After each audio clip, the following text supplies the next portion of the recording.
Sorry, I didn't think it would be gone that late, or be here that late. It's okay. Nothing's done, I think. Well, I don't know. We're just pulling up nothing done. Pardon me?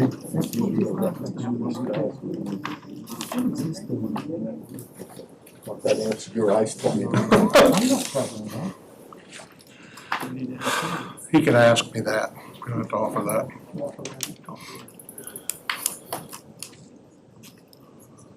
Are we ready? Julius And Mr. Boss. and Mr. Bass, are they? Do we want to, it's 5 after. Let's go ahead and call it to order and go ahead and call the Health Center workshop to order for, excuse me, Tuesday, May 18th. Thank you all for coming. I'm glad to see y'all here, so looking forward to this update. Dr. Pace, I'll turn it over to you. Thank you, Chairman Thacker and members of the board. We have our team here that really helps to coordinate our health services plan and our Center for Employee Health. First on the agenda, we have Chuck from SkySail, who's here via WebEx. He will go through some of the work that we've done to start saving dollars in our pharmacy program. Kenneth Aldridge is here from our Center for Employee Health. He will then go over what's happening at the center now and how things are moving forward there in terms of wellness. And then we have our advisor update with Barry, Ashley, Carolyn, and supporting crew. So they're happy to answer questions. Lauren and Sarah are here as well, Latasha, members of the team. I will turn it over to them.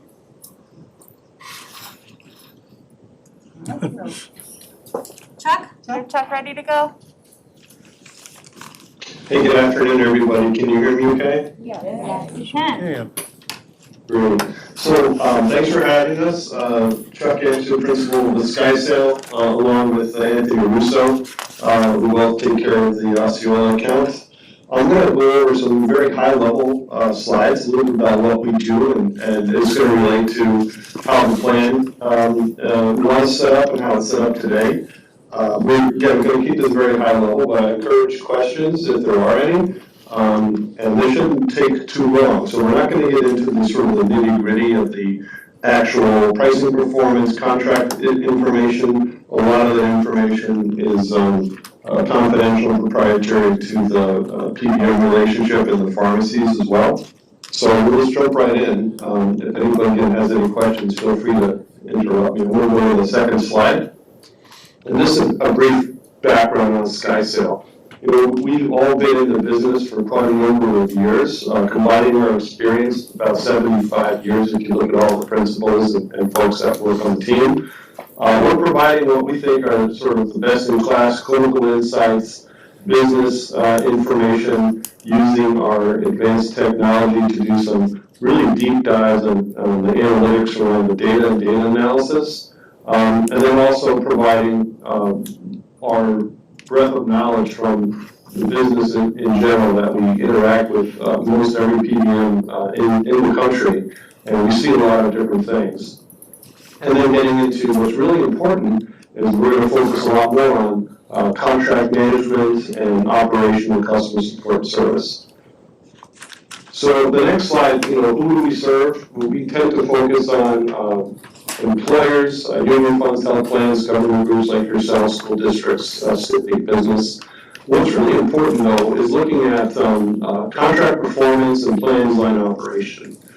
Before, during, and after a move is made, we really want to dive deep into what the current situation is. So we did a pretty deep analysis, both quantitative and qualitative, around what was going on with your previous PBM provider, the plan design, the distribution of drugs, the cost of drugs, the mix of drugs. We're trying to make some suggestions to improve the plan performance, not just from a cost perspective, but from a quality perspective, so to provide the participants, the members, a better experience overall, better value. We continue to provide insights and identify areas of potential risk. And then we focused not only just on the procurement, and we did the full-blown RFP, but we're also providing ongoing monitoring. And the monitoring pieces that we're going to show today are really just a high level, but we do have some additional information that we've shared with the team as we're going through the monitoring process. So to take kind of a high-level view on the next slide, why are pharmacy costs in particular out of control? For the most part, most of the PBM contracts out in the universe here are one-sided. They're really geared towards protecting the PBM and giving the PBM ample opportunity to make revenue and profits. Most of these models are based on loose definitions or missing information. There is very important information around your plan benefit design and description.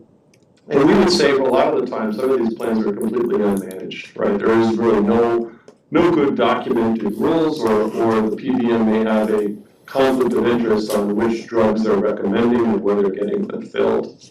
The other reason costs are out of control, and some things we can't avoid, are very expensive drugs. These tend to be specialty medications, and beyond specialty, we're talking about orphan drugs or ultra specialty drugs.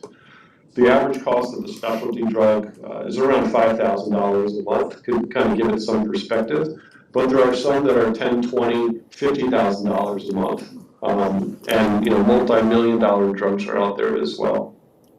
The other area to be concerned about are what we call dumb drugs or wasteful drugs. And these drugs have limited clinical value. They're really marketed by the drug manufacturers for one reason only, it's really profits, and there's a couple of examples we'll show you.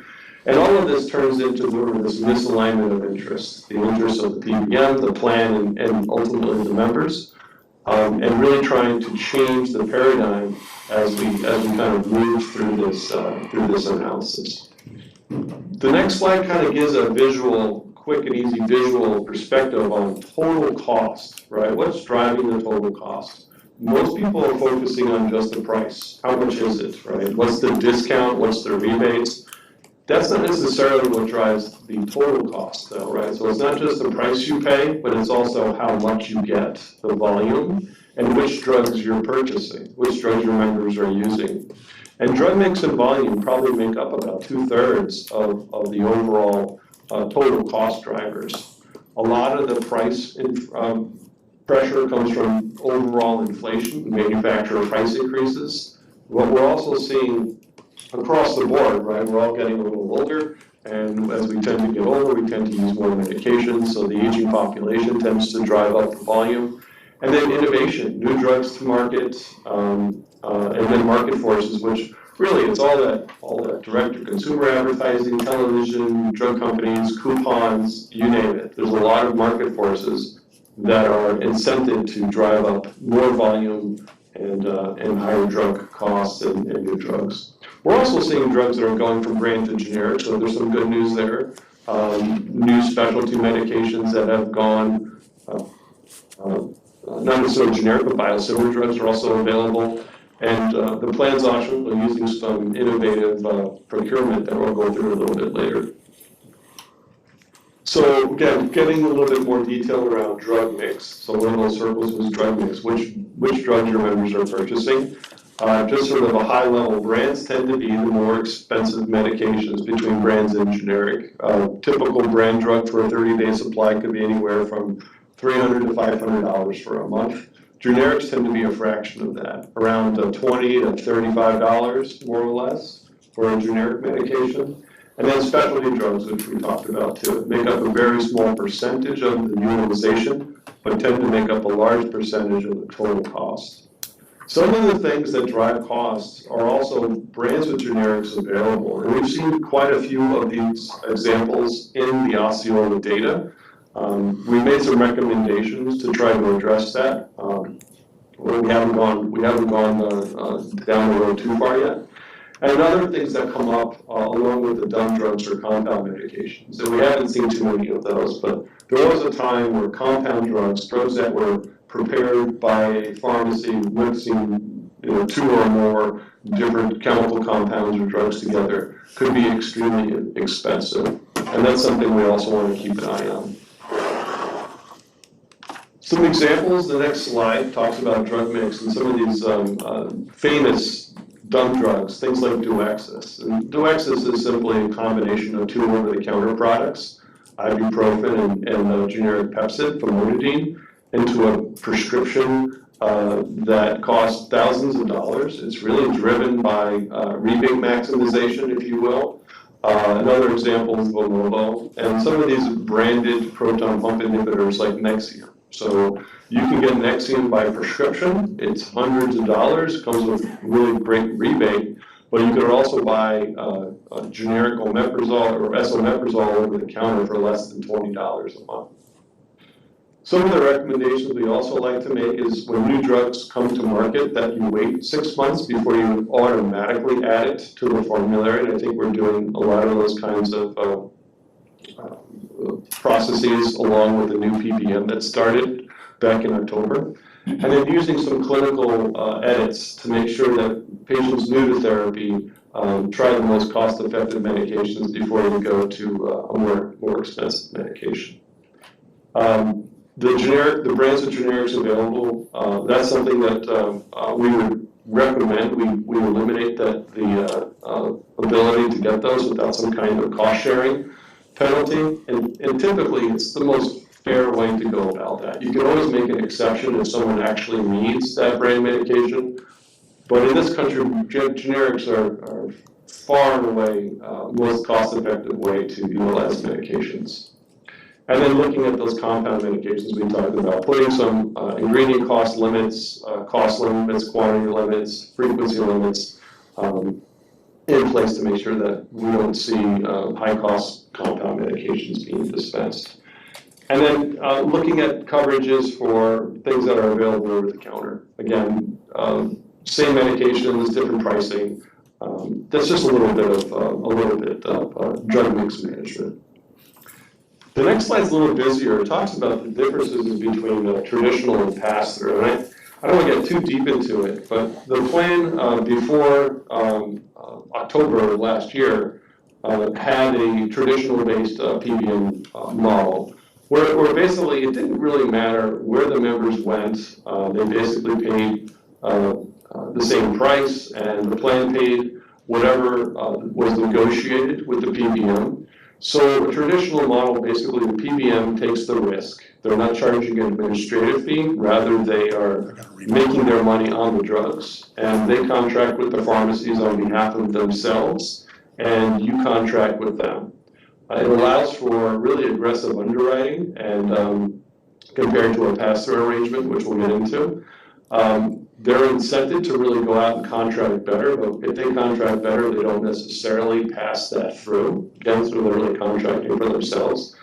In this sense, there's no admin fee, but you really only get what you negotiate. And it's very difficult to get insights into how much the PBM is making, what their incentives are they aligned, are they going to be flexible? A lot of the games that are played revolve around contracts, different definitions, and it tends to, over time, drive up costs. If you're really looking at why your costs continue to go up, there's a lot of bad incentives around higher utilization, higher rebates, and higher profits.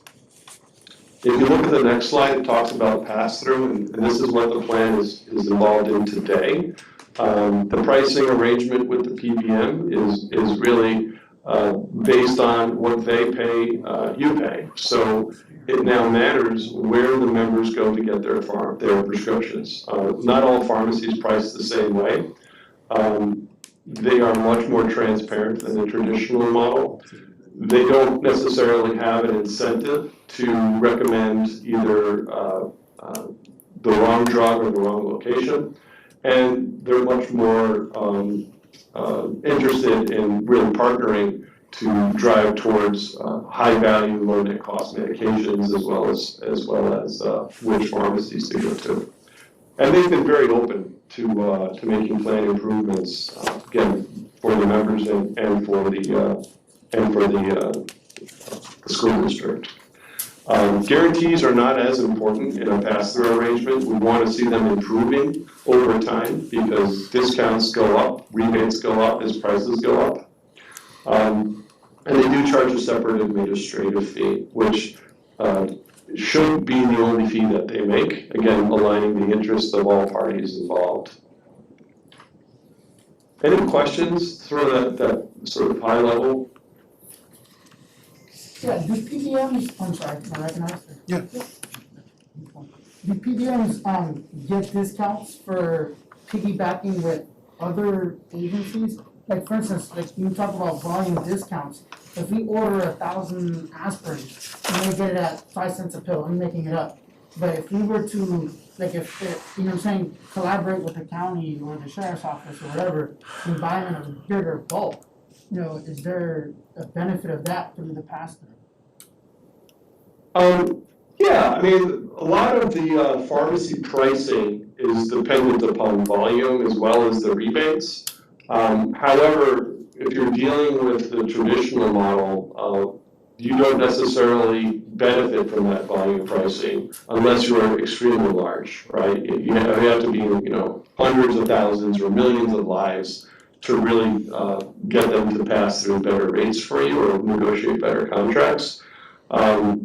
With the pass-through arrangement, you're really going to get either better admin fees with more lives, or if you focus your purchasing power to fewer pharmacies, right? Eliminating one or two of the large chains, they tend to give better rates if they have more volume. Good. So I'm going to jump into this RX lookout. This is a very high-level snapshot, slide 10 and 11. Looking at sort of this distribution, the first few slides. So slide 11, the average total cost, plan cost, and member cost. So this was a period from October to March 31st, October 1st, March 31st. And there's a few items that stick up here, right? So the first is the total plan paid for this time period, about 6 months. $4.5 million of total paid. In this instance, the plan paid about 88%, $4 million, and members were paying almost 12%. I would look at this and say this is a fairly generous benefit. The average member cost share throughout the country is probably closer to 20%. And it's a little skewed because we seem to have some specialty medications. And we point out here that even though the average cost for a brand is about 17 times more than the generic, the average cost of a specialty is about 12 times out of the standard brand, right? So specialty medications tend to have a very high cost and a relatively low cost share. So this is a clue that specialty drugs are going to be driving a good percentage of the total cost. Can you back up? Can you back up just a second? I got a question. You said, and I'm not sure what you said. You were talking about this is a very generous plan because we're at 12%, some are at 20%. Can you go back and restate that? I think I missed what you said. Yeah, sure. So overall, we tend to see the average cost sharing for member versus plan paid. The members typically pay about 20% of the cost of the drugs. The plans pay about 80%. Okay. In this case, it's about $12.88, but part of that is driven by high-cost specialty drugs, right? And specialty drugs tend to be thousands and thousands and thousands of dollars. The member's cost share is not going to keep up with that, right? So that skews that percentage of member pay down because of the high cost of specialty medications. Got it. Thank you. I misunderstood you. Sure. Big Chairman, another issue there is as part of our plan design to incentivize people to seek lower cost sources for their pharmaceuticals, as an example, internationally sourced, we're waiving the employee's cost share, and that has an impact on these ratios as well. So part of it is by design. Correct, yeah. And the next slide, we touch upon that. So the international, slide 12, the international pharmacy procurement trend is actually up quite a bit. There was very little with the previous PBM. Today we're seeing about $7.79 of the per member per month cost attributed to international. And that, of course, the members aren't paying anything when it comes to utilizing that. On the top of the slide is the generic dispensing rate, and you can see the previous PBM, so before October, it was about 85%, and today it's about 84%. So it's slightly moving in the wrong direction. We would really like to see that number closer to 90%. And every percent you can achieve on your generic dispensing rate can save the plan and the members some additional money. The member count throughout this period, even though it was COVID time, was relatively stable. Across the country, we saw quite a few groups lose membership due to the pandemic. And then the total per member per month cost, and this is pretty interesting, plan and member paid as well as just the plan paid per member per month cost went down significantly. So almost a 28% drop from the previous PBM to the current PBM. And some of that was due to the ElectRx International procurement, which drove down the specialty costs. So you'll see about a 47% drop in that. And some of it was due to the new business model, right? So looking at paying a lower cost for generic drugs, paying a lower cost at retail pharmacies, and really a more fair arrangement than the plan had before.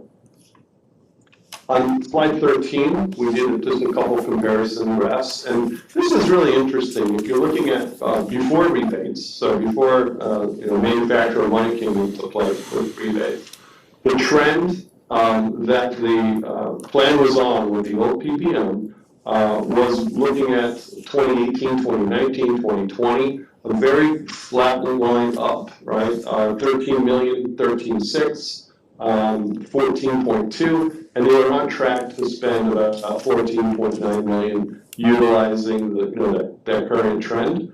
When the plan moved in October, it basically went from a $14 million spend down to 9. And again, rebates tend to add or subtract some additional monies from this, but even without looking at rebates, this is a really interesting change, going from the projected costs, utilizing the PBM's pass-through model, focusing on low net cost medications and more of a rational formulary that's not focused just on driving rebates, so those sort of the dumb drugs, and the higher utilization of the international program. So this is a really good success story overall. High quality, low cost medications, moving away from what we talked about before, which sort of rebate-driven formularies and high-cost medications that tend to drive up the plan costs. Any questions with this? Again, there's a lot going on here. But, Sure. I have one question here. Do I understand correct, just because I have some litigation, that the prior arrangement where they were getting rebates, while we got some benefit, the bulk of the benefit was being kept by Cigna? I couldn't say that. I would say Cigna was they were probably generating close to $3 to $3.5 million in rebates near the end, which is a pretty good share of the rebates. I think the rebates we're seeing now are on track to be about half that. But net, it's much less expensive for the plan and ultimately the members. Let me just say. It's really the drug mix and the volume of drugs, right? So if you're getting medications, say, through the international arrangement, you're not generating any rebates, right? And you're paying basically full price. So I can't tell you how much rebates the Cigna was keeping. I'm sure they were keeping some, but a lot of that had to do with more access to which drugs they're purchasing and where they're getting them. Does that help? Yes. Anybody else? And We have one more question. We have another question. Mr. Arguello? Yeah, Chuck, in a lot of these slides, wherever it has cost, it doesn't include the admin fees. And I'm sure that the admin fees in this case are not gonna be $5 million. But can you give me a weighted difference here between the two? Like, for example, on this, what I have is page 13, I guess for you is what you're looking at, right? So what's the weighted difference between your number and the previous PBM here? So the admin fee for the previous plan was 0, right? They were making money basically from rebate retention, as we talked about, as well as generic drugs spread pricing. So they buy low and sell high. And that's all part of that total cost, so you don't really capture their admin fee in there. So somewhere in that delta is their admin fee. The current PBM, and I have Anthony on here, I don't have the contract open. Do you recall, Anthony, the admin fee? You could take a look for that, Lauren, if you want. So maybe we'll answer that as. Do you have it, Lauren? You can look at it. Hold on just a second, Chuck, we, somebody here. Sure. Lauren has it here, she believes. Okay, If you wanna continue, I'll bring it up. Okay, we'll keep when she finds it, she'll bring it back. yeah. It's relatively, relative is a good word, right? But it's a fixed fee and it's relatively low compared to what we're seeing here on the slide. $3.37 or 38 cents per employee per month. Or per member per month. So $30,000 a month? Probably.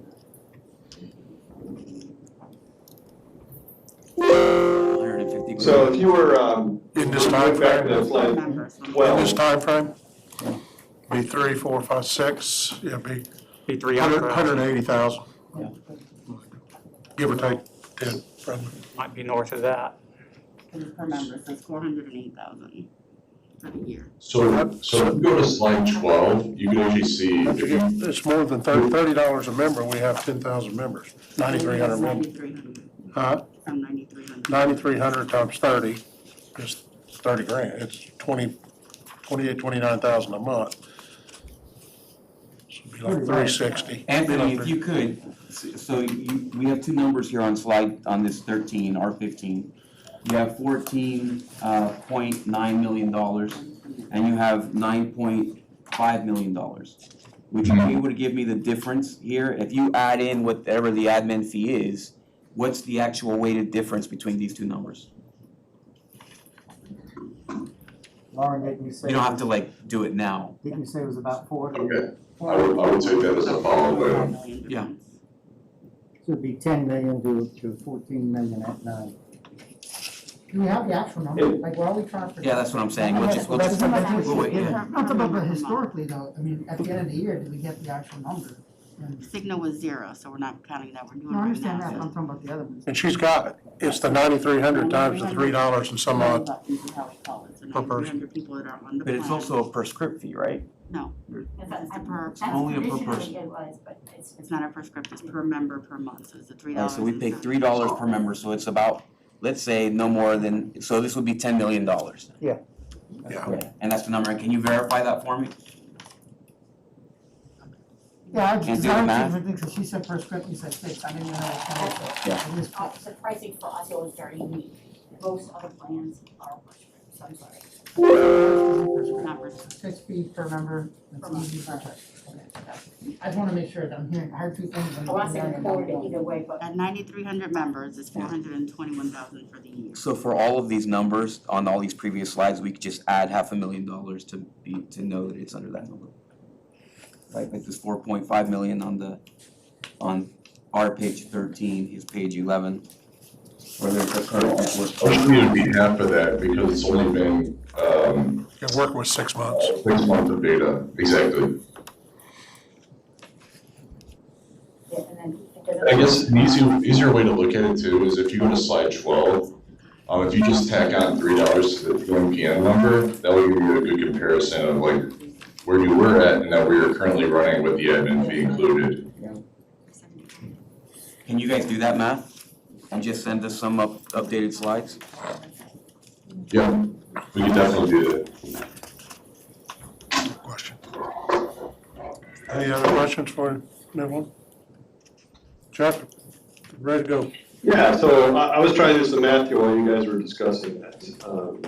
And again, just a rough, you're saving about $30+ per member per month, not counting the rebates.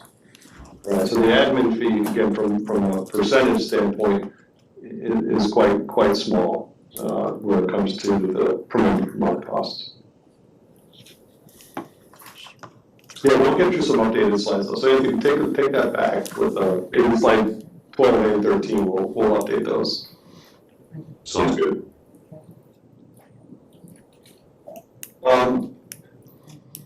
So I'm on slide 14, there's a few slides left here, we can answer some more questions too. So we talked about specialty medications, very small percentage, driving approximately half the cost of the plan. And you'll see that ElectRx made up actually 1.3% of the claims, and represented about 8.9% of the cost. And the medications that went through the typical specialty channel was about 0.9%, almost 1%, made up 40% of the cost. So without this movement towards ElectRx, I think the plan would have been spending quite a bit more as well. So just something to take in.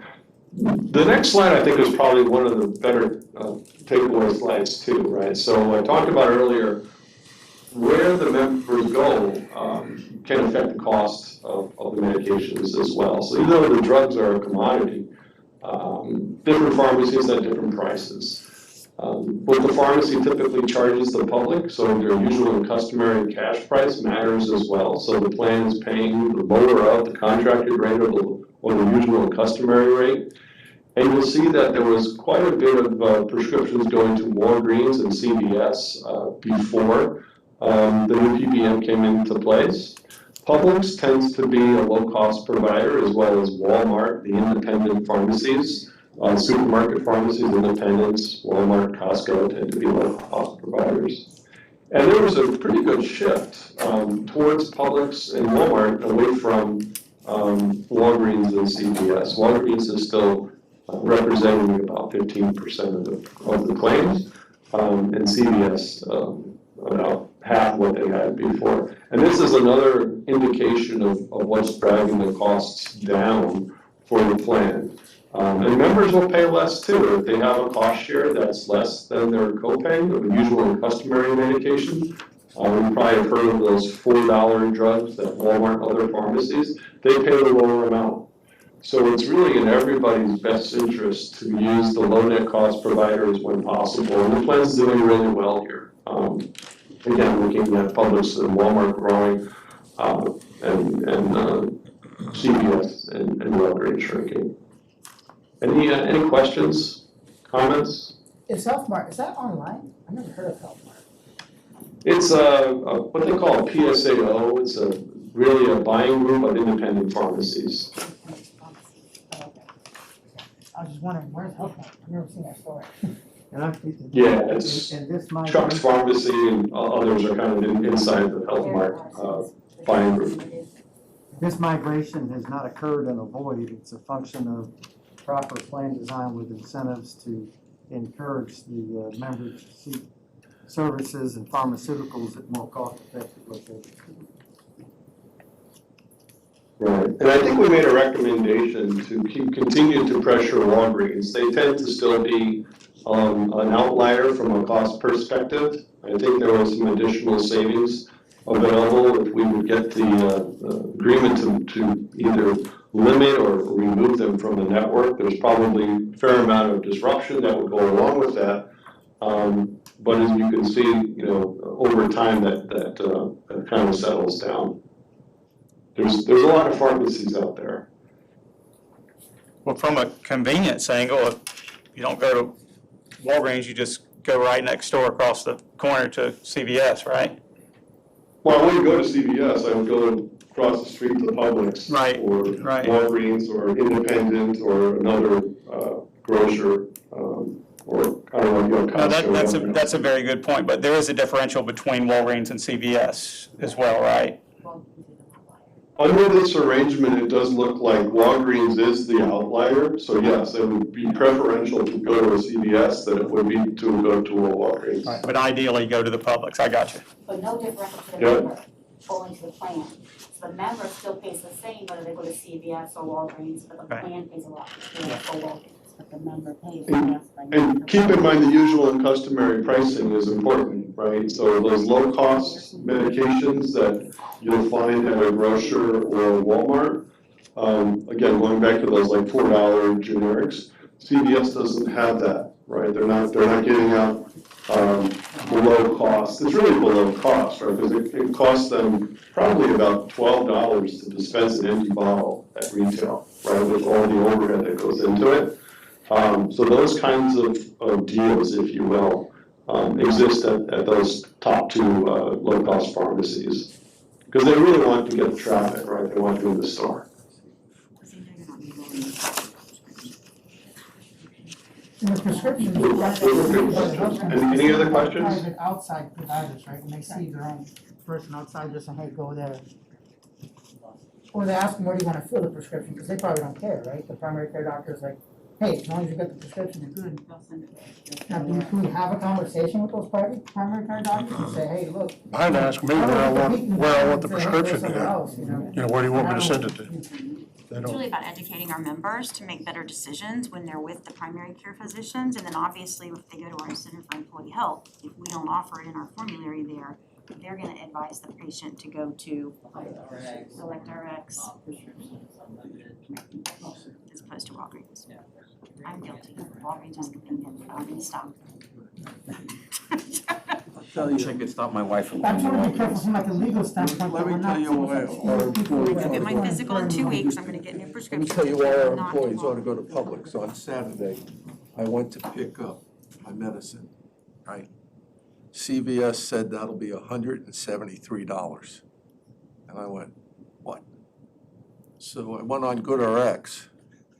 I got it for $14 at Publix. And I went, and I think people don't realize you can, I mean, it's that dramatic, the differences. Well, they don't realize because it's not hitting them in the pocketbook. That's it, Or they right? think there isn't another option. I mean, I think we gotta drive our employees to understand, you're gonna save a lot of money personally Yeah. going over here. Yeah. We're using the same drug, so we're not asking them to switch drugs, right? So it's the same Right. exact drug. Same So exact. they don't feel like they're psychologically getting something different. So I said to CBS, do you price match? They went, no. I've been at Publix for years for my prescription. Nothing has changed on my prescriptions in 5 years. This plan is encouraging 90-day supply versus the old 30-day, which is what I get. I'm paying the exact same, within $2, I think, per fill-up for 90 days that I was paying for 30. So I'm getting 3 for 1. And getting it at the store. Yeah, I'd go through the drive-through and it's there. The plan saves money. One dispensing fee. Winn-Dixie's, we use, that's who we use, just because it's convenient for us. It's and- that good. I think it's a really good discussion. I think when we were looking at the potential savings, total potential savings for the plan and the members, it's about $200,000 a year to continue to go to Walgreens. So if you even do a sort of an 80-20 split, it still is gonna save the members some money as well as the plan. Part of our excitement as your advisors is you are actually able to have this kind of conversation and actively manage this process as opposed to with a more traditional insurance carrier, it's a black box and you just get what they take. This is why your team and our team are excited about the results we're achieving. It's just paying attention to the details. And I will tell you, whoever my pharmacist calls with issues, my pharmacist has told me like 5 times in the last 6 months, I don't know what y'all done at school, but they have a lot of school people. He said, it's like 10 times easier than what it used to be. Well, that's good. That's really good. That's partly the team here as well He as offers that, I don't ask, you just. the PBM, right, the Ventegra folks that are managing the plan too. They've done pretty well from the pricing as well as the customer service side, right? Because again, the PBMs aren't making the drugs either, the pharmacies aren't making the drugs, and it really is a commodity. Well, it's good to hear, and this is replicatable. You know, there's no reason why other school districts couldn't be doing the same thing you guys are doing. It's really, where you were is where most of these plans are today. And they're on that cost curve that just keeps going higher and higher and higher. And they're not getting the value out of it. So the last slide, and again, I'll be happy to answer more questions. This is just this, we talked about drug mix and low value drugs or dumb drugs. The previous PBM was more than happy to fill medications that either had limited clinical value, extremely high cost, or brands of generics available, that there weren't any other options. There's still some of that going on, but it was reduced pretty dramatically, probably from a formulary perspective, as well as some subtle hints that there might be a lower net cost option. And again, as Anthony mentioned, this is only 6 months of data. So if you were continuing to go on the way you were, it would have been close to $500,000 versus $120,000. Kind of a big deal, right? If the medications aren't providing the benefit and value for the cost that you're paying. Now, There's still some opportunities there, but go ahead. Your chart here says 273 versus 60 for a half year. Yeah. 273 says it's full year. Is that a full year or half? Because you just said $500,000 to 120. I'm sorry, I was looking at the date range. You're correct. So the previous full year versus the half year. So you're at 120 273 compared to versus 273. You're correct. I'm sorry about that. That's okay. I just want to make sure that we understand. That's that's my fault. Sorry That's okay. about that. But there's still some medications that we consider low value, like Restasis. It didn't really move much. For dry eye, it's advertised on television. Most patients aren't getting really good results. There's lots of over-the-counter eye drops that are available for a fraction of that cost. But it's a process, right? We're not trying to change everything overnight. But we do take a look for these kinds of opportunities as well. I think those are all the slides. Did anybody want to backtrack or ask any additional questions? Yeah, the last question I have is, the specialty drugs, you said those are the ones that are the highest cost. Are there generics for any of the specialty drugs? Or they're just so special that they're still within their patent pending, time frame? Yeah, so there are some biosimilars. They're not generics in the typical sense that you could automatically substitute them. The doctor actually has to write for the biosimilar, and I think we've seen an uptick in those as well. And there are new drugs coming out all the time. The biggest next generic launch, biosimilar launch, is going to be for Humira, and that's probably going to be in 2023. That tends to be one of the highest utilized medications for most plans, but there are other medications in the class that tend to keep coming up, right? So manufacturers are pretty smart. They develop sort of the next new thing, just as the old thing is losing its patent protection. So it's an ever-changing game of kind of keeping up with the market and watching out for the tricks of the trade, right? So you're not going from high-cost drug to another high-cost drug.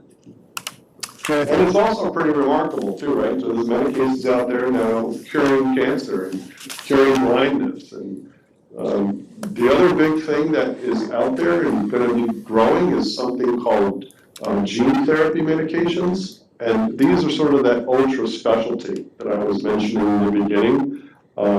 Very rare conditions. It might be one treatment, and that one treatment may cost $1 million. And it may be a life-saving treatment. So those are some of the decisions that people are going to have to make, not just at your group, but groups across the country. What do we do with these ultra-rare, ultra-high-cost medications? Kenneth, you have a question? So Chuck, really good point about the Humira. Mr. Melendez, we've been chasing down the Humiras for the our international program. We were able to switch, I think about 7 or 8 patients to the regular Humira. There is a citrate-free product through Canada, but it hasn't gotten to Canada and approved in Canada yet. And you have about 17 to 20 of your members who are waiting for that to go Canadian. But once that goes Canadian, now we're going to be going generic. So we're always chasing down those opportunities to find the lowest net cost, giving it to your population for free.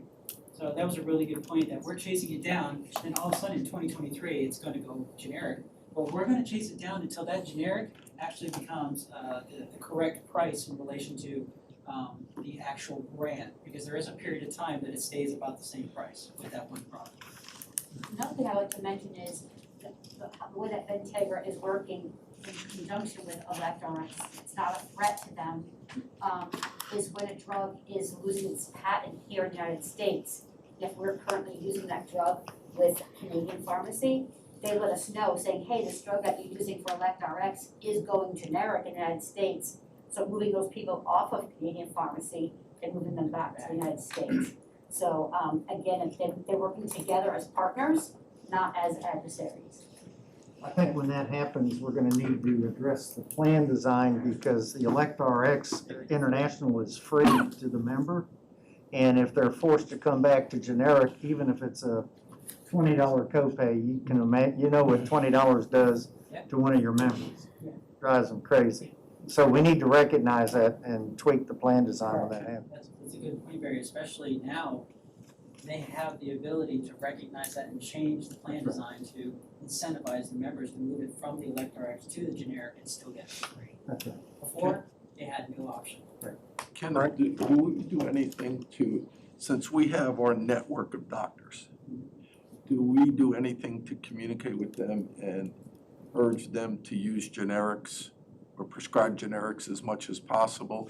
And has that ever been done with anybody here? So is it successful or not? If it's, So we did that in the past of trying to get the specialists to use the generics, and then we didn't have the model of generic is mandatory. So the patients, oh doc, no, just give me the brand. And of course, we want the patient to just get the product, so we keep them out of the hospital. So we'll write the brand. Now, our model now on the frozen side is mandatory generic. So that helps encourage the patient to get the generic at a lower cost, and helps the provider write the generic and just move on. it's mandatory with the exception that if there isn't a generic, right? Correct. And then there's That's the way the some Rose other, is, but the Osceola is not right now. right, How much would we save? Did you say I think he said 200. 200,000 a year if it was Hey, mandatory? Chuck? Yeah. Are you still on? If we went mandatory generics on the plan, what, can you just ballpark what you think the savings? I would have to ask Anthony to take a look at that. I think we looked at it in the past. It's not a small number. Yeah, it's not a small number. I think the board ordered. Anthony, do you recall, or should we come back with that? That type of. Yeah, let's take it back and come up with something, because I think we did look at it before. But it's important to know that on that list, I mean, there are some meds like your Synthroids, your seizure meds, your Coumadins. Chuck, I can't remember the whole list, but those, if the provider wants that product, then it's given that product, even though there's that mandatory generic. Oh, well, it's something, I can't remember. There are certain drugs that they, mandatory generics does not apply to. Yeah, I was gonna say, because what if somebody has an allergic reaction? Correct. Correct. Or if they know that body is. Well, only, there's only a certain class that have been, I guess, proven, clinically to have a different effect. But overall, all of them, those would be the exceptions, and then everybody else. If there's a generic available, then you have to get that. If there's not a generic available, then fine. Sure, Mr. Melendez, you're right, you know, what if we started them on a generic and that didn't work for them, but the brand was working? As long as we, the clinicians were documenting that they tried it, then, hey, we would write that brand and we would want the plan to cover it. You know, but they did their part by trying it, and clinically, it just did not work for them. And we want to make sure that they're getting the med and keeping them out of the hospitals. Sorry. Seizure medication. So look at that analysis done, and not to confuse matters, but there are exceptions there for rule. So there are certain cases where we might want the member to use the brand over the generic, and there might be other generics that are less costly than other generics. So not every generic is necessarily going to be that sort of low net cost what we're looking for. But that's all part of having a good plan design set up with the correct exceptions and the path towards that high value, low cost medication. I don't want to cut it off, but we got a good bit to go through. So is there if there's nothing else on pharmacy, we can move on? Is there anything? So I'll follow up with Sky Sale and then report back to you all those questions. And then we'll share that information. Thank you, Chuck. Nice job. Thank you all very much, appreciate it. Bye. So the health center update. Who Next is on our agenda is Kenneth. So, just really quickly, from the last board meeting, I At all? know Mr. Melendez, we got to speak, but I want to again apologize for your experience at the health center. So we did take some of those takeaways. We are going to be, thank you. We are going to be, we did make an adjustment to the online scheduling, so it's clear that it's not for new patients, we do that for a specific reason, but it's now more clear so that those patients will know. Looks like we lost the presentation. So the patients will know, okay, it's not specifically for them to call the health center for new. The other thing is, with the governor's changes in relation to the COVID, we are gonna be changing our processes and policies. We're still gonna require masking, and we're still gonna check temperatures, and we're making adjustments to our questionnaire. It's regarding back. our questionnaire.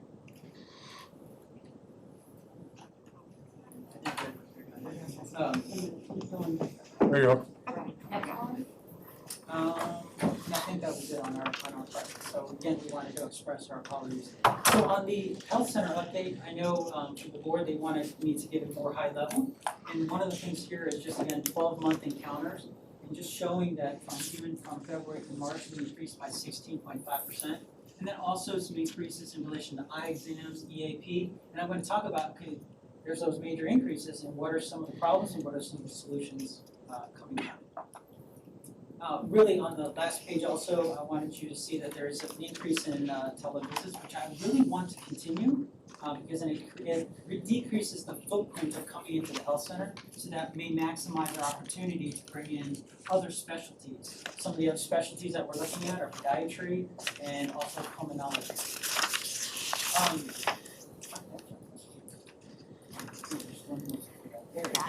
Sorry. Here we were just looking at, looking again, increases in association to physical therapy. And in physical therapy, we increased by 18%. Dietitian, we increased by 19.2%. And then occupational health, we will be bringing in workers' comp into the health center. We are doing workers' comp for physical therapy and also chiropractic. Thank you. Yes, sir. I think it's important to note, these are people that overall 90+% of were going to other providers for this. Yeah. So we were paying more.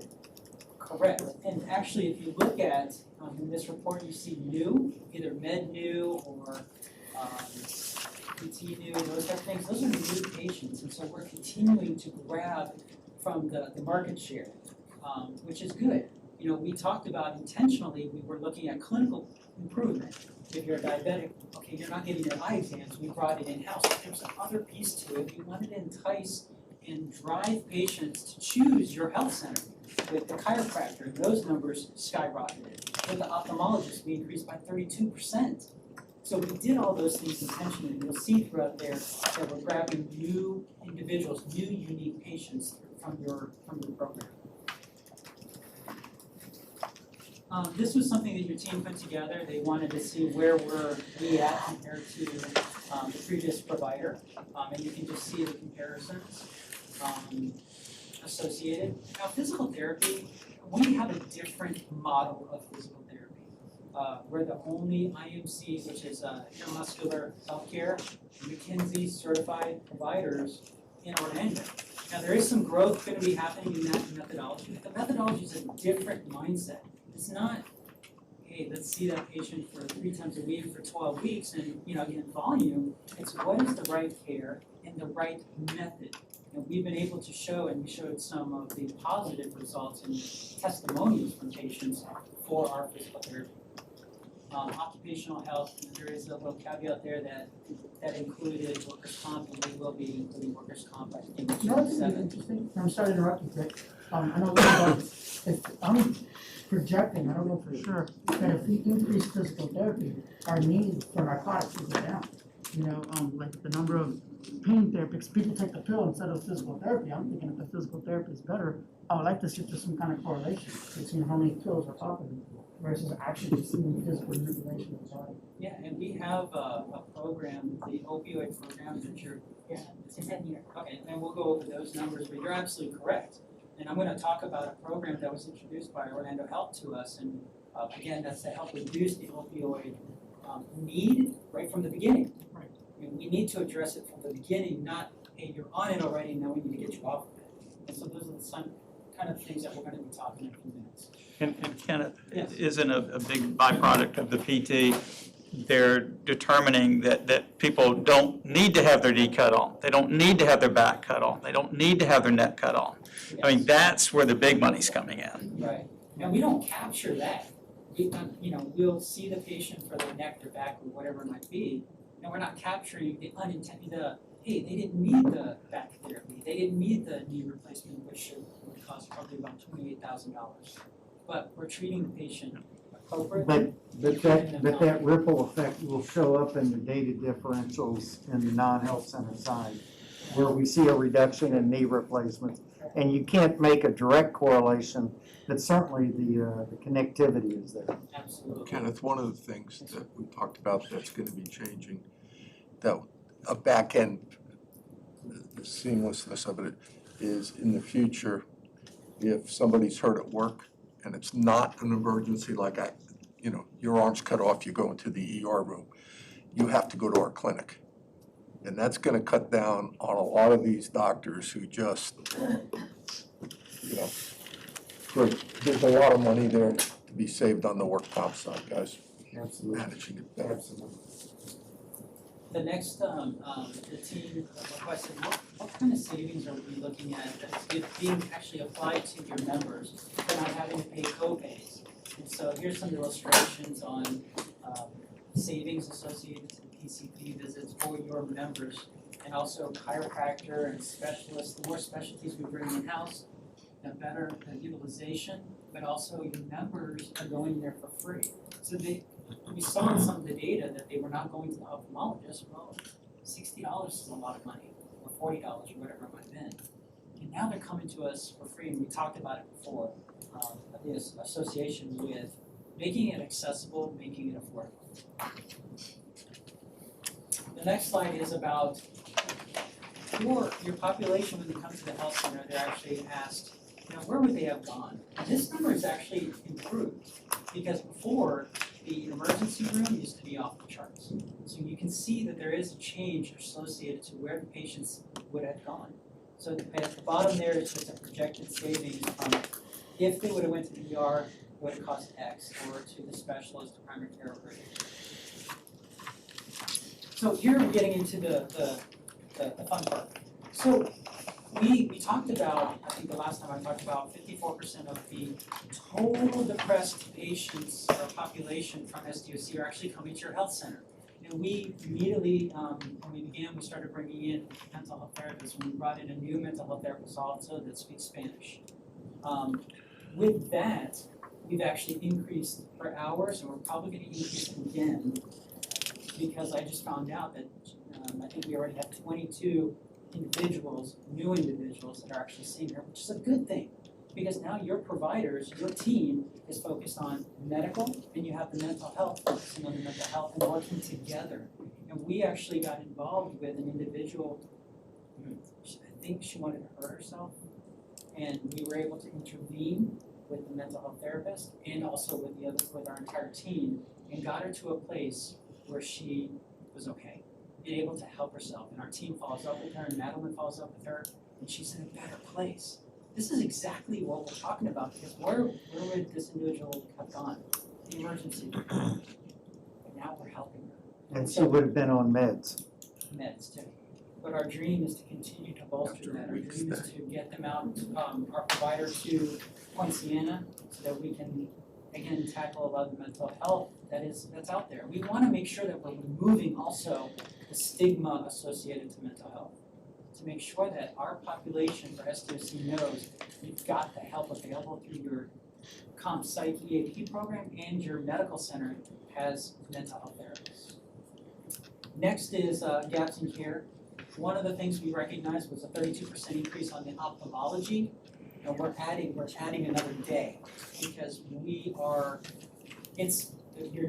population is coming to the ophthalmologist, which is a good thing because as I don't think you gentlemen were here when we first started ophthalmology. First day 1 in the morning, 8 patients seen, 5 serious eye conditions where they could lose their vision. And that was our first day. That wasn't even a pilot. So we're adding another day to increase the utilization and the accessibility for your Is it population. the same person? Is it? 5 eyes. No. The day you're adding, is it the same Same provider? person, yeah. Dr. Amin is board certified retina. I mean, she's amazing. Okay. Such a wonderful personality. Got UCF grad. Oh, yeah, and you said, actually, she was the first one to receive. I actually remember seeing it, that's when I I was like, visited. I don't hear one of them. I don't know which one of you was her first day there. Yeah, so you got to meet her, and you heard it firsthand when I was hearing it, we were all hearing it. But we knew that, we saw it in the data, we knew there was a problem, we addressed it, and look what we found. And so I'm praying that those individuals, some of them I think are gonna have injections in their eyes. But we found it early, right? Post-surgery, this one is really neat. So Orlando Health has reached out and said, hey, we've got 2 general surgeons, Dr. Elms and Dr. Gibbons. Yeah. And they came out to the health center because they have a program called ERAS, which is Enhanced Recovery After Surgery. And the goal is, Mr. Melendez is again preventing. So to sit down with the patient to say, hey, these are the things that we can do for your surgery, either hernia or whatever it might be, to keep you off of opioids. Education, minimally invasive, and also, the Tylenols, ibuprofens, and other gabapentin, those type of things, to prevent them from needing the opioids. And then teaching them, this is what you do. This is what you call us if you're having any pain. Let's address it.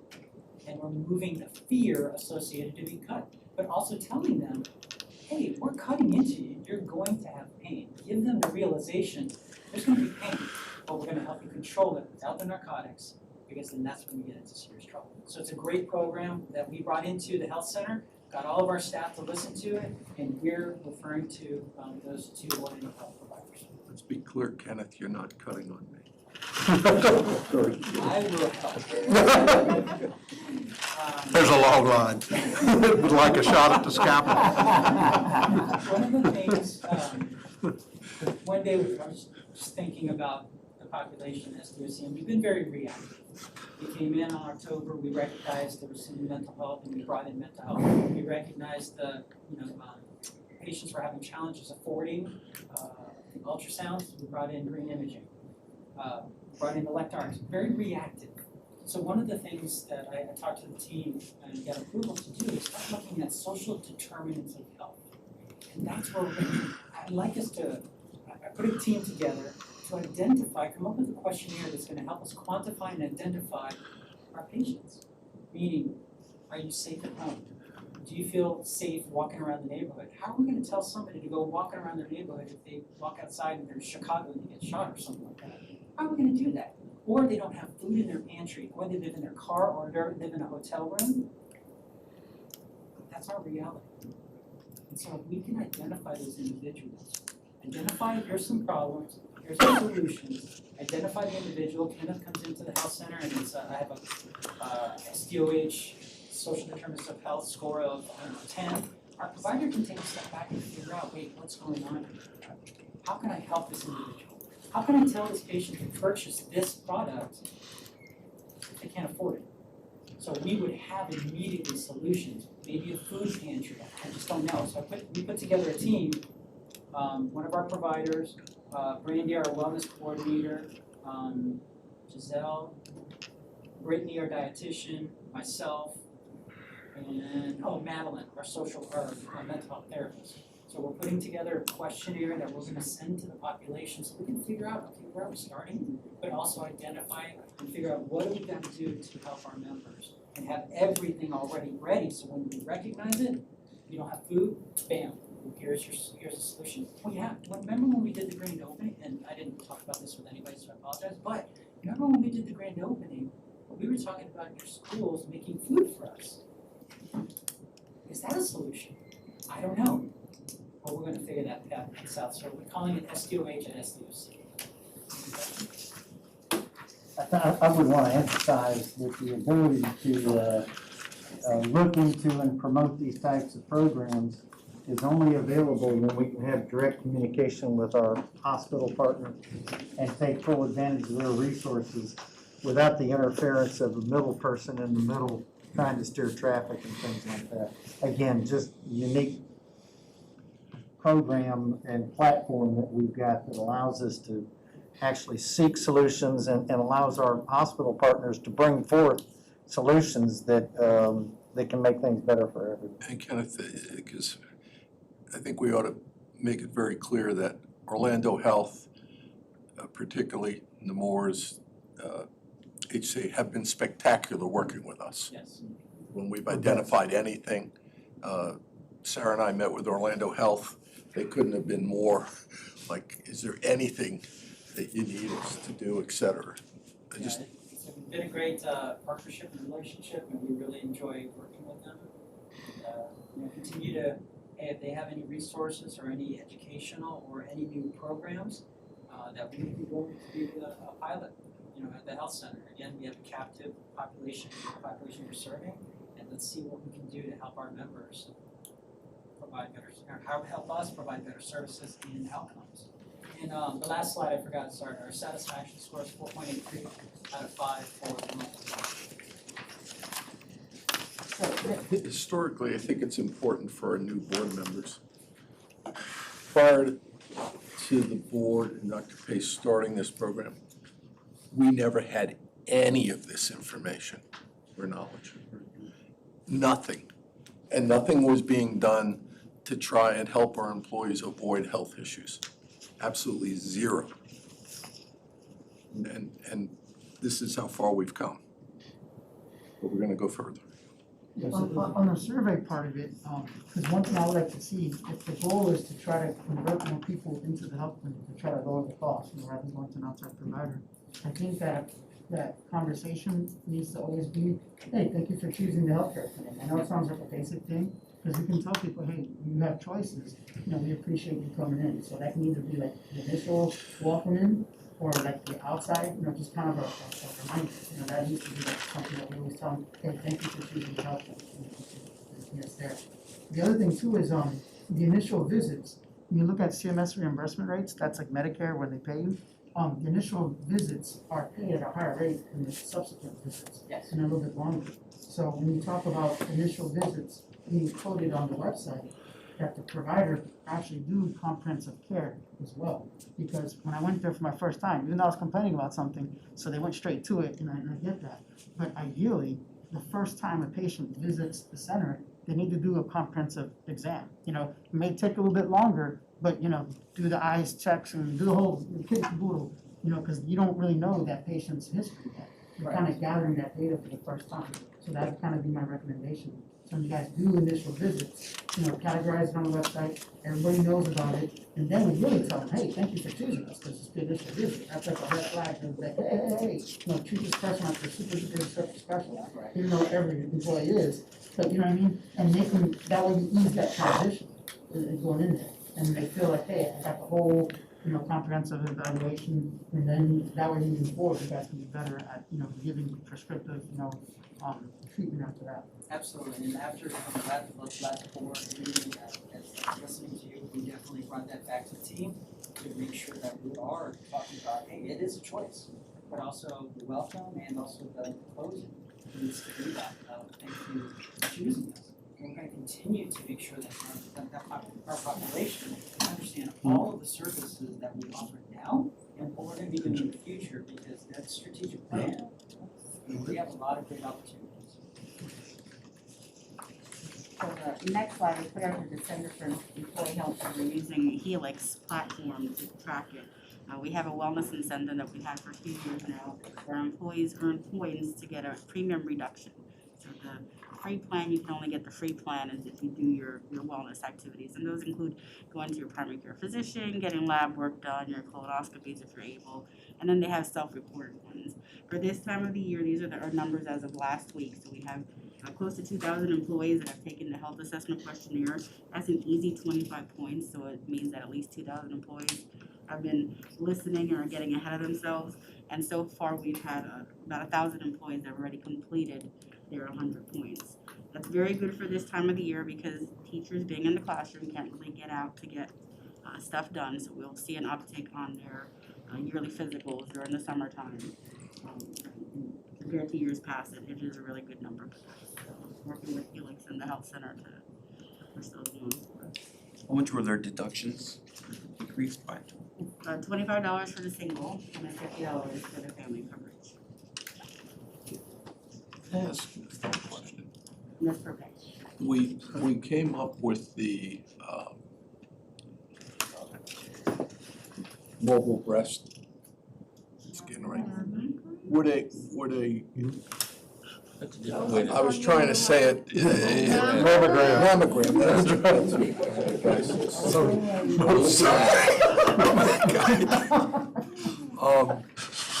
would it make sense, Kenneth, if it's hard for teachers and school-based employees to get free during the year and that, to come up with a mobile exam operation that went and did exams where an employee could take the exam, the principal would have somebody cover the classroom or cover this for that period of time, and then they'd be done, as a way of getting more of them engaged. Yeah, we talked about a floating substitute to free them up. Right, And I don't think I we just have throw to that go out. He means a traveling health center, basically. Oh, And another bus of us. not the going out. mammogram? No, we're off the mammogram. We have the same, it's the same challenge, right? Still, the challenge right now is probably a little bit to do with COVID, is they don't have the time to step away from the classroom. And for the mammogram might take 20 minutes, but by the time you move a floating substitute over to one classroom and the other one is scheduled to go, there's no time to move to the other one. So I haven't figured out those logistics and why people are not actually using that service, but we're working with our new wellness person to get in touch with those schools to do that. But for the mobile clinic piece, we've talked about it in years past, just in our department, we just haven't had forethought on having a one that moves from school to school to school. As long as they don't show. They're not sure it's a problem. Right now, that's the challenge. This is probably more for Dr. Payson. This is just like a crazy idea. I'll take like a minute and a half and then whatever. But what if we scheduled the mammograms during testing? Because aren't students already with other teachers during that time? So there's more teachers that are free? Yeah, they're proctoring? Keep in mind. Or something though, like yeah. that. No, I understand, but with test proctoring being so, Yeah, there's a lot required to adults Okay. per classroom. They have to be trained to proctor the exams. It can't, Right. I can't, if I'm the algebra teacher, I don't proctor my algebra kids, but I might do somebody else's geometry kids. right. So that's a very complicated schedule right now, particularly because in our high schools, you've got IB testing, AP testing, and DOCs, and FSA all going on at the same time. Yeah. You know, with our KH, you've got kids in grades 4 through 8, or 3 through 8, who are testing in NWBA, so it's just a very complex scheduling piece, but we're looking at that. If, some of the board members may remember, we originally talked too about exploring some of our own health clinics at our schools, and perhaps Yeah. having a doctor or Amazing. someone rotate out of those on a regular basis, because we already have an LPN in sight. We just have to get into the HIPAA issues, of how that kind of works, and then also student privacy issues. So there are definitely things that we can continue to explore and get creative.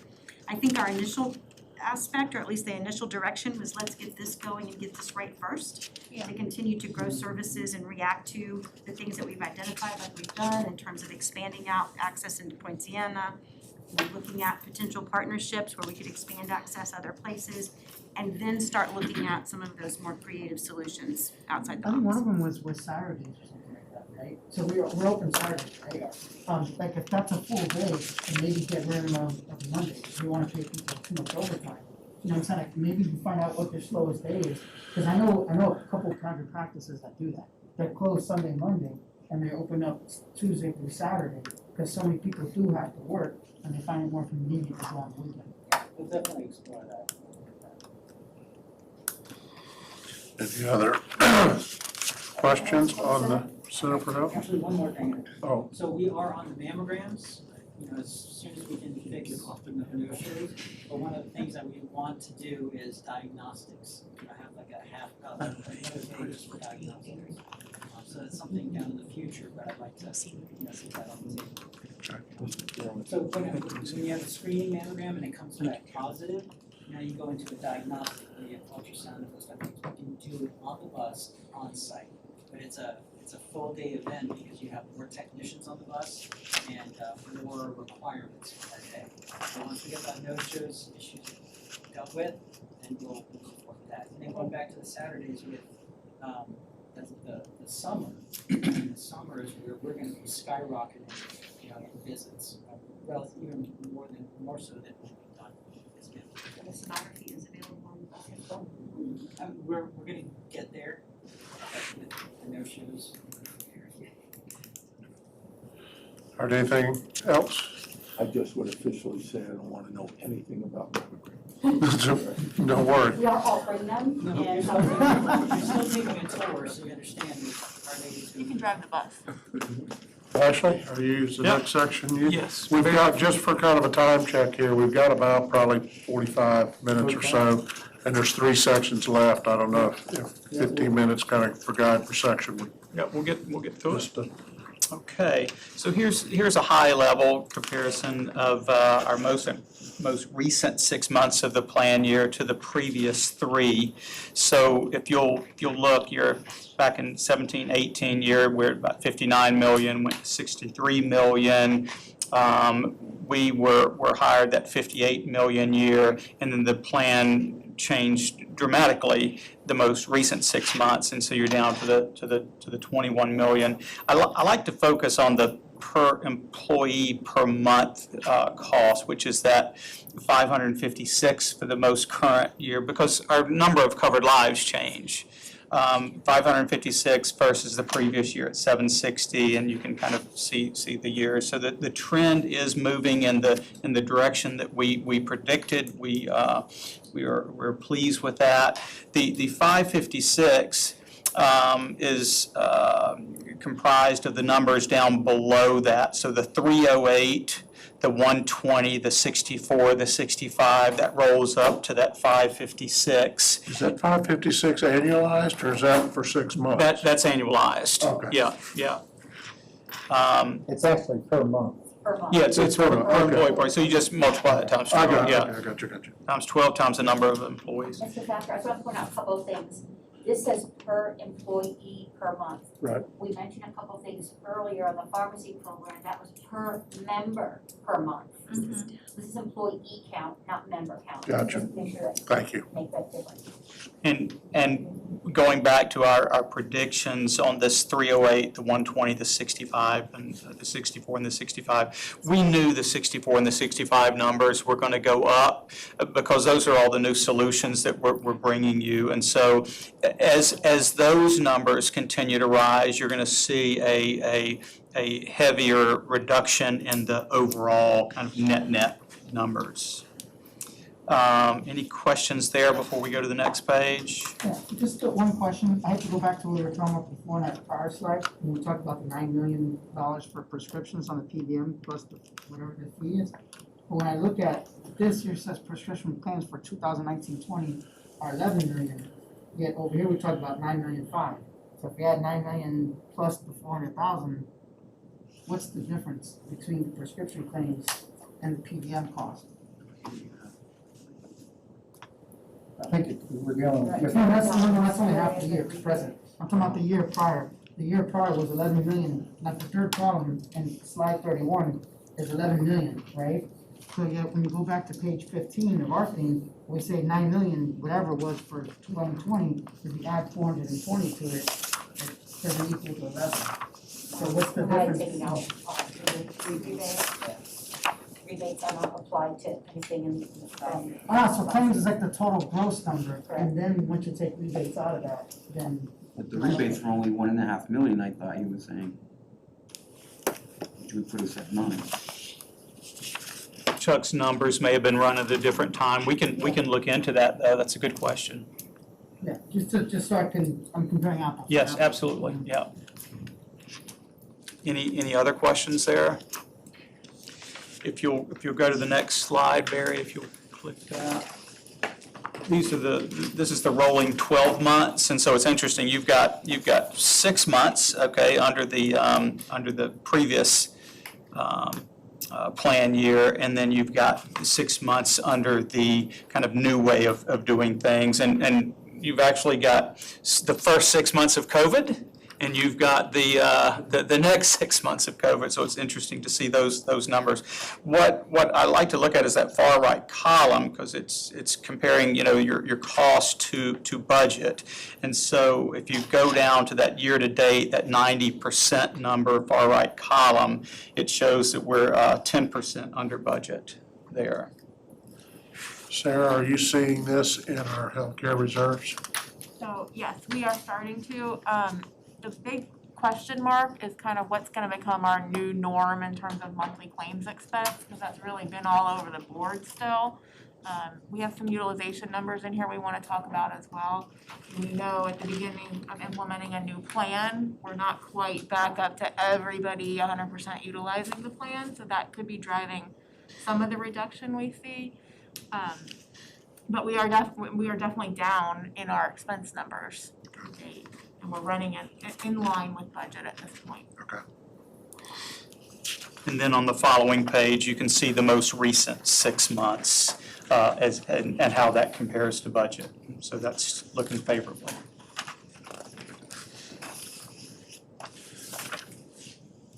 And Barry, I'm going to turn it over to you to get a little bit more granular. How's that? Okay. Thank you. We are in no way shy or timid to suggest that the plan is running exceedingly well, but we are conservative by nature. We're not salesy about this.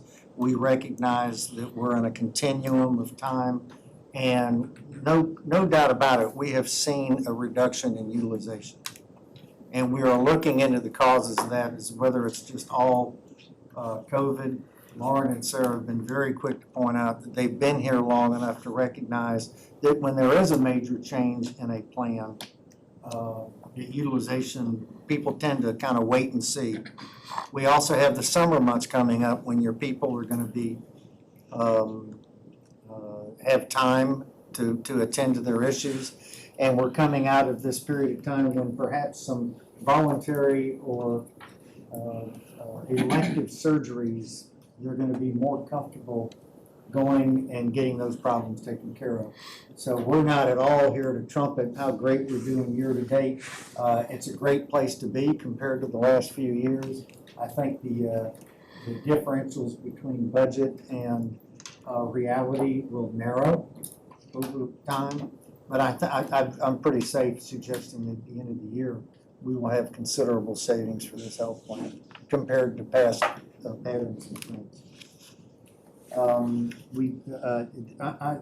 Lauren, would you want to comment on this slide about the evolutions, the custom tiered network? So we asked Evolutions to do an analysis for the first 6 months of how our utilization is amongst tiers. So just a reminder, tier 1 and tier 2 are the providers that we have contracts with, so like the Orlando Health, the New Moors, HCAs, and independent doctors. Tier 3 are all others, so Advent Health currently would be tier 3. And our migration for the tier 1 and tier 2s are really amazing right now. Our employees are moving away from anybody that's not in a tier 3 and moving to tier 1 and tier 2. So these are the numbers based on totals, and then by facilities, and then physicians. It's a very good number for us to see. Thank you. I think that speaks to the quality and the importance of partnership with our friends in the provider side. I don't want to go past the fact that under Mr. Stubbe's guidance, the quality numbers for Orlando Health have gone through the roof. St. Cloud's has seen a dramatic improvement since Orlando Health took over. quality drives people's acceptance beyond just the financial incentives to seek care at the higher quality services, and it just speaks to the overall plan design and the quality of the partners. I think we chose our partners very well. I'll say that. The next few slides over, with the multicolored Rubik's Cube looking thing. This is just a high level. It's a fact of nature that 8% of our population is a high-risk population. Doesn't make them bad people. It makes them in need of our help and our resources. And hopefully with their cooperation, we can work on those risk issues. I think we've got a pretty good, healthy group of above average and average risk. And of course, we would love to see the low risk and the blue be bigger, but that's really just not the nature of the marketplace. Is there a broader population that you could do a cube next to this so we could see kind of what the general, I don't know if there's such a thing as a general population or not. There is, we can benchmark that. We're in discussions with Helix right now about the benchmark we've been using is DeerWalk, which is our national data platform. We've been using their entire book of business, and I think it might be more relevant to narrow that down to Florida or Central Florida or school districts. I was really curious outside of school districts. I mean, I don't care if they're part of the mix, Right. but the general population. I was more curious to see how a school district is comparing to just a random general population. With teachers and school district people in it. Right. Not Would you like to exclusive. look at municipality or government still? or I'm Just a broader market. just a broader market. I'm just curious if, Not I mean, ultimately, my question is, are school districts, do we have issues in school districts that aren't in the general population? I would think that, my gut tells me that you may, but it's probably driven by your employees' passion for what they do, that causes them to not pay as much attention to themselves. But that's just an observation. It's not a big deal. What I was asking, if it's there, fine. If it's not, Like construction industry, we know they're gonna have an issue with that. yeah. Those guys gotta go now. Is there something we're doing or not doing? Mitigate it. Yes, that's really ultimately my question. I know we're driving people nuts, but. A couple of other random things that we've been looking at is, admissions are more expensive than not going into the hospital. And we look at what are called avoidable admissions, which basically means we could have treated this admission somewhere else. And it admits, as Kenneth has pointed out multiple times, once you get into an emergency room, your likelihood of being admitted to the hospital goes up dramatically. Not only driven by what got you to the emergency room in the first place, if in fact it warranted an admission, but hey, you're here, we got a room upstairs, why don't we take you upstairs and continue this treatment? That would be an avoidable admission. And our admits out of the ER are down dramatically. The avoidable ER, because of telehealth, I think because of access to the health center, is way down. And COVID helped too. I'll be very quick to point out that, we're trying to understand the impact of great ideas and great work compared to good luck and timing and fortune. And because we are not about taking credit for the fact that people just happen to not be going to the doctor. We'll take advantage of it, but we don't want to take credit for it. The next slide, excuse me, this one shows up differently than it. The next slide really has to do with our allowed, which means paid per member per month, in the current time period versus to a similar time period a year ago. And again, keep in mind, October of 19 through March 20, as Ashley pointed out, is all considered generally pre-COVID. April is generally when we feel the impact of COVID started being felt. And then October, of course, we're in the middle of it, and we're coming out of it now. So again, we don't want to take credit where credit isn't due. Some of this has to do with lower utilization, by all means.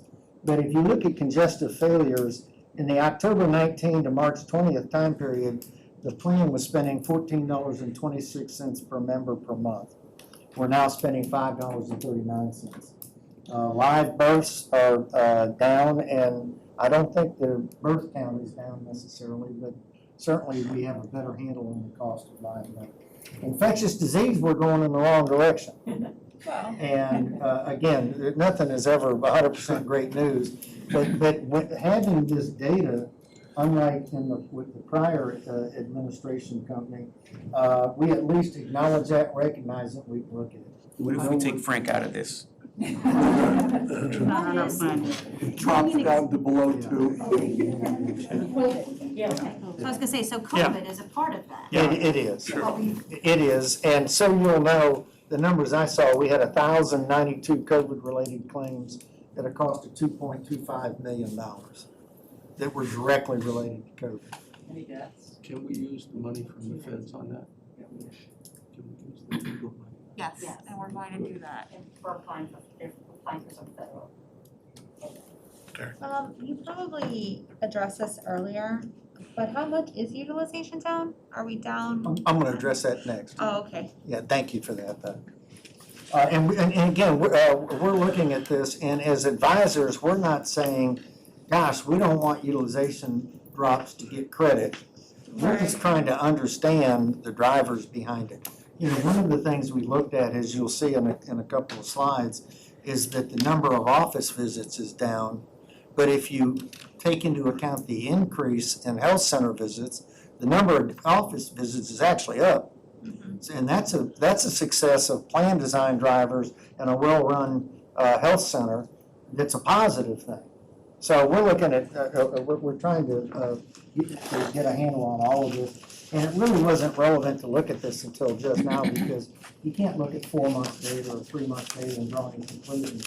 6 months, we're starting to have some credibility. This next slide, I really like. It is a little convoluted on your page. It was intended to be shown, you know, slide by slide. But what this matrix shows is the quality level and the volume of claims that we have. And a couple of things I'll point out before we go through the arrows is we have no low-quality, high-volume claim categories, none. That is outrageously good. And then the red circles are low quality, low volume. We can focus on the low quality issue, but the low volume is a good thing. And then you get into high quality, high volume. We've got 3 categories there in the high quality, low volume. We certainly don't want to increase the volume, but we're glad about the quality. But what we've tried to point out here is some areas to celebrate. Our cancer care is very high quality and not really high volume, but higher than we'd like to see. Pulmonary care is a very high quality, but we don't have a lot of it, and that's a good thing. Neurological care, likewise, is high quality, low volume. And surgical care is in the high quality area and creeping up. But there's also areas to watch. We noticed that the broad, and this is all facility-based, by the way. This is not outside the hospital. This is facility-based care. We need to look a little bit at women's care. You've got such a huge population of women. That's a red flag for us, and we're going to focus on that. And likewise, cardiac care. Yes, ma'am. Please can you quantify what you mean by quality? How did you quantify quality? We use a metric called Care Checks, which is a national database that comprised a good bit of CMS that has quality rankings as part of it. Y'all familiar with Care Checks, Mike? Not specifically Care Checks. Okay, it is it's connected to our DareWalk database, and it is a broad-based metric for quality based on outcomes, based on Markers. complications, Okay. based on readmissions, Okay, I and understand. things of that nature. And also, we have integrated that too with our MAP program. Right. We're steering on the front end by engaging the members with nurse navigators who are helping them determine who is the best provider for that service. So that helps with our navigating to proper medical excellence. That's right. Hey, This real is quick, very- what's 3 and 8? On the low quality, low volume? I'm just curious. I don't have the, would you make a note that we'll get that for the board? I'm sorry, I don't have that. That's a good catch, Robert. Yeah, I don't, there's a legend that goes with the chart in our data, and I'm sorry, I do not have that with me. But we will absolutely get that for you. Okay. Gary, for women's care, this is low volume, right? Or low paid? I mean, it looks like it's low on both. I don't understand how it's not, but women's care, I mean, we have a gigantic population. Obviously, the vast majority of educators are women. Right. So how does this impact these teachers? and No, this is staff? dollars and quality of the care, it's not volume. Well, the volume has to That's do what I mean, with, the volume has to do with how much we paid out. Right. Right. Okay, so it's not a per. No, I would tend not to be so much concerned about the volume as the quality, but your point is well taken, and we'll get the dynamics. Well, I mean, it's the title is more what's really disturbing. Women's care, which would probably be the vast majority of the services that we're offering. Right, So if the vast majority of the services that we're offering is down in this corner. and it's hospital-based. Right. So every time a woman goes to the hospital, she gets low quality Wait, care. yeah, can we actually No, quantify what women's care is? Cause it's Yeah, not care yeah. for women, Yeah. it's like gynecological care and things Yeah. like that, yeah. Pretty much choose, and there's freedom of choice too, so it's a matter of where The they're choices they choosing. make. Correct. No, I think But I think your request is valid, and we need to blow up the women's care and 3 and 8 as well. But if you are a woman and you get care, it's not all of the women's care. Right, it's like. It's like, Ms. Casilli Right, I said. understand, but that's kind of, that would be, if you had here, down here in this corner, urology, I would be pretty concerned for myself personally, Right. getting care. So that's, yeah, so, or Frank's mammograms, exactly. When that's over here, that might present an issue, right? I mean, Well, that's under the women's care, that's. all jokes aside, it's kind of a scary chart. It is in parts, and again, our job is not to paint an overly rosy picture of the reality, so you can understand it and deal with it, and we are gonna get that information for you. The good news, go ahead. I'll let the record clearly reflect that the general counsel is very sensitive to the females who work in this district and their well-being. Absolutely, I believe it.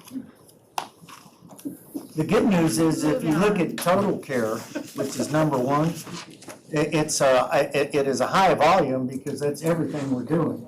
So it reflects what we're spending, but the quality is way up there. And again, I think that has to do with the quality of the steerage of our plan design and the ever-improving quality of our hospital partners and their system. The next page we find interesting, and again, this goes back to the CareChex database, is we look at the claims over, and I apologize, this on the upper right says paid claims March 2020 to March 21. At Dr. Pace's request, we changed that time period from October to March, and it just didn't get changed on that slide. I apologize for that. So the data is October to March and the heading is wrong, or they're both March to March? The heading is wrong. The data is October 1st, 2020. It's this plan year. Okay. And I don't want to go into too much detail about this, although this chart does show in this marketplace, it showed the top 20 providers, hospital providers, and what their quality indexes are based on, and this particular chart has to do with complications. It's based on what one would expect their complication rate to be and what they actually achieved. So in Orlando Health, The expected complications rate was about 2.2%, and they came in at 1.7%, so they beat their expectations. And darned if the top five, most of these people are our tier 1 partners. You can't make it up, y'all. It's just, it's a combination of great work on Orlando Health's part, good choices on our part, but then I thought it was appropriate if you look at, and I'm not picking on anybody, but if you look at the bottom 5, our friends at Advent Health, based on their performance, didn't fare as well. The added costs and savings on the right would suggest that by using Orlando Health and over this number of claims, they're saving us $28,000 a year. That's not a lot of money, but compared to Advent Health costing us some money, I think the differential speaks for itself. But I just wanted to point out, I might not have included this slide if the results were different, but 4 or 5 of the top 5 are our partners. Oh, Lord. So, You just threw me, Barry. You said that Orlando Health is only saving us $28,000 a year versus $4.5. No, that's as it relates to complications, period. Oh, okay. Yeah, Thank you. yeah. Because- and again, I didn't want to focus on that, but the ranking I thought was, Thank you. Yeah. Yes, Yeah. because That's right. as a board, did you get the Orlando Health's communication of a couple of weeks ago that they're in the top 100? Dr. Pace got it, and I think you released it to the staff. That's right. Yeah, so we're doing well there. when you say top 100, you mean top 100 hospitals ranking, correct? Yes. We did send that out to our community, our clinicians. All due to Mike Stubbe. Only 15 minutes. I'm done. The slide is not advancing for whatever reason. It's going, it had your animation, keep going. Oh, okay, excuse me. The employee out of pocket, again, comparing a year ago, the first 6 months of last plan year to the first 6 months of this plan year, if you look at what the expenses of the health plan were for co-pays, deductibles, and co-insurance, a year ago, it was running $109.70 per employee per month. Per PM? Per member per month, excuse me. We're now at $41.30. Again, affected by utilization, no question about it, but also affected by the programs we put in that save people money. If you follow MAP, you don't have to pay a deductible. If you use ElectRx, you save a copay. And based on this, not adjusted for utilization, we're on track to save the teachers at the point of service $7.4 million. So we have to back that off for the reduction in utilization, certainly. But it takes a lot of backing off to negate that effective result. Let me get the slide to move forward here. Is there a way, Barry, for us to communicate to our employees just how much we've saved each employee with our new design? I think at the end of the plan year, we'll Yeah, let's probably want wait to do that, Okay. but let's wait and see how the Yeah, plan that's performs what for the this one- year, just because we are still figuring out the I'm claims very worried about the pieces. anomaly of Yeah. what COVID has caused. So the next slide will show you kind of exactly what we're talking about. Extrapolate that from the trends. No reflection on any of our partners. I think No, no part of it is question. COVID. I think part of it is a migration to a very different plan, and we do see utilization coming up. That's why I wanted to show this. But it's definitely was impacted for the first 4 months of the Sure. plan. That's right. And in April, it maintained, just so you'll know. We've updated those numbers for the benefit committee tomorrow. I figured it would. So, what metric do we use? Do we use claim volume? We talked about this with our Dearwalk consultant, the data consultant, and our conclusion was claims can be a difficult thing to pin down, because if you go to one hospital, an encounter might generate 25 claims. You go to another hospital, that same encounter might generate 8 claims. And I think this differential does speak well again to the overall character of our partners and their intent. The next, so we decided to look at not, rather than claims, take a deeper look at the number of visits and the number of encounters. Again, in the office, the first 6 months of last year was 32,000. The first 6 months is 26,000. Certainly COVID has impacted that. Telehealth is a factor in it. The number of people that were driving to the health center is a factor in that as well. So, but I thought that you would find it of interest or of note that in the different categories of places people go for services, the depth of the data that we have and what's going on, end-stage renal is an example. That's not something that's COVID affected. You need it. Which place of service is considered the health clinic? This is not the health clinic is not included in these numbers. This is. That's what I was should just add saying, I wanna that. add that column to the end, I mean, it's in some of our prior data, but I can add a column in here, health clinic if you like. Dr. Pace, as you know, the request for this utilization data came in late, and since we've gotten the data to you, we've continued to dig, and that's where I got Kenneth to give me the health center visits differential. So we'll be able to give you a more thoughtful analysis of utilization in the near future. But I thought you might also appreciate the next slide, which is the facility migration. And if you look at the 6 months, 7 months in this instance of this plan year, and you look at where dollars were being spent for hospital stays, notwithstanding the adjustment for utilization trends, but if you look at the relative differential, you can see that we are successful in honoring the commitments we made to our partners at Orlando Health to do what we can to cause more and more of our care to go that direction.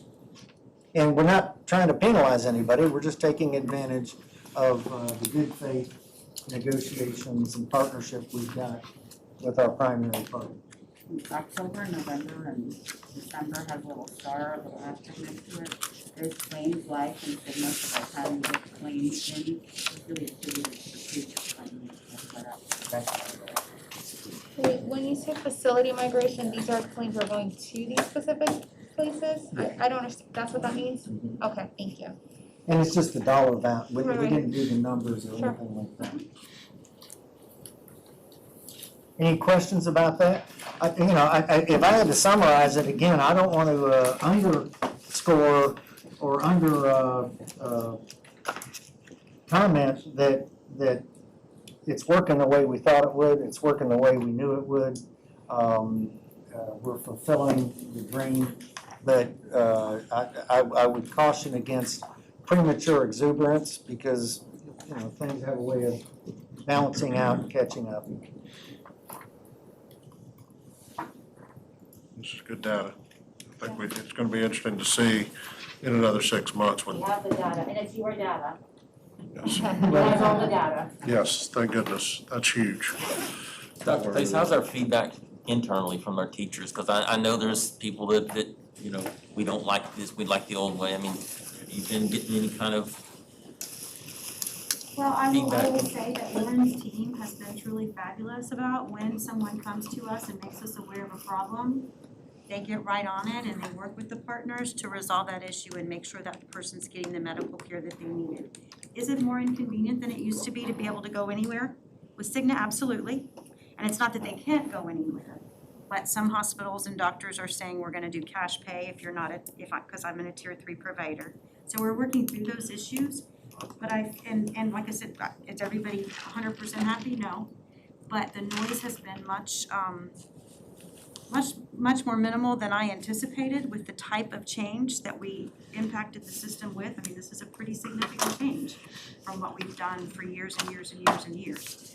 But we figured out early on that we couldn't keep doing what we were doing. I mean, if you keep doing the same thing and expect different results, that's the very definition of insanity. So we had to do something different, and I do think, the trends that we see of visits coming back up to what they were a year ago under Cigna, if you look back at slide 43, for the months of February and March of 2021, and also they said April was consistent. I think I feel like we've kind of overcome that hurdle. And we are still in conversations, and we can continue to add people to our provider. But I also think that, our providers and our partners have done a good job of helping us to communicate to people that there's quality care available at a much reduced cost for you and also then for your family member. And I know that one of the priorities of the board from the very beginning has been starting to talk about how can we now, as we continue to monitor this trend, start getting money back into the hands of our employees. Well, one of the ways we're doing that is with the reduced copays and deductibles that we're seeing. That's money, they don't feel it out of their pocket because they never expended it, but we can show that over time. But the other piece is, the 1 month, the one paycheck medical premium holiday that we just recently negotiated with OCEA for our support union in the fall of 2022. Right? That we hope to be able to work through negotiation process and bring that to all of our employees, to be able to say to people, here's a month right there at the beginning of school, because how it is at the beginning of school.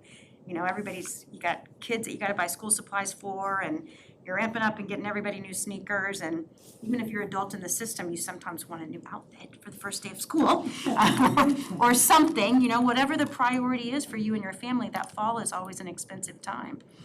So I'm hoping that will be something that's meaningful to our employees, and as we work through the budget cycle, have individual meetings with board members, we'll continue to discuss what opportunities there are. So if I could prop you up a second. From day one, Dr. Pace's concern was the impact on the employees, because I can tell you, there were some things recommended that would have created, we could have said we would have saved a penny, but we would have lost the people. The reality is, as a result of that, the team got together and we are going to be doing a random sample, almost like a satisfaction survey, of every entity that is touching our employees, not the doctors or the hospital, but the insurance. If I have a problem and I'm calling Aether or I'm calling this one, to see what are they actually feeling about it. Is it working? As a role, for two purposes. One, to confirm some of what Lauren's heard, or number two, as a tool to help everybody get better. So if we see some issues, we'll bring them in and say, we're gonna do this again in 6 months, these issues need to get eradicated. Board, any other questions before we close up here? Good. I was just want to say about, we're talking about employee engagement, and it's so nice, we also engage with the benefits committee. And when you see the employees that are engaged and they want to learn, and so they come there and they learn some new things, and then they go up and share that information to the other staff members. It's really empowering to them to know, because we've always kept medical health care behind this curtain, no one understands it, so but we're now showing them how it works, and they are appreciating that and spreading the word. And the Walgreens thing, we said we have to be able to steer people away from Walgreens but still have it there, so You want to introduce? just things like that. I will say this, some of the plan's biggest naysayers in the beginning are now real champions and cheerleaders for the plan. But that's a result of the team's work to help answer their questions, resolve their problems, and then work to resolve the problems of their peers, which is very helpful. Well, That's I the way will the say, system's I supposed have to a work. new outlook on Quest, because see, my wife works for Orlando Health, so that was my insurance prior to coming here, so I moved over to this insurance, so I had to have blood work done about last week, and Allison says, oh, you gotta go to Quest, and I'm like, I'm gonna sit there forever. I'm telling you, I was in and out in like 10 minutes. It was unbelievable. You also get your lab work done at the Center for Employee Health, and I highly recommend it, it's very quick Oh, you go there and and painless. And if you go there, they'll thank you for choosing to go there. Before we wrap up, Yes, Sarah? I just wanted to introduce our friends from Orlando Health are back here. Mr. Mike Stubbe has been a tremendous partner. And with Chairman Thacker's permission, and if you'd like to say anything. Well, just appreciate the opportunity to work with you all, and work, be a part of the community too, and I happen to be an Osceola County resident, so, and I've got kids in the public school system, so I'm happy to be part of the solution here. And my team, Pam Lively, Tim Letty, work very closely with Kenneth and Carol and everybody else. Just really thrilled to be part of it. You're on speed dial. Good. Thank y'all for being here, appreciate it. Thank you for all you're getting high marks in these reports here, so thank you. That's great. It's nice to sit on the same side of the table as the providers, and we're all trying to do the same thing. Same end result. Any other questions? If not, we will adjourn until our 5:30 regularly scheduled board meeting.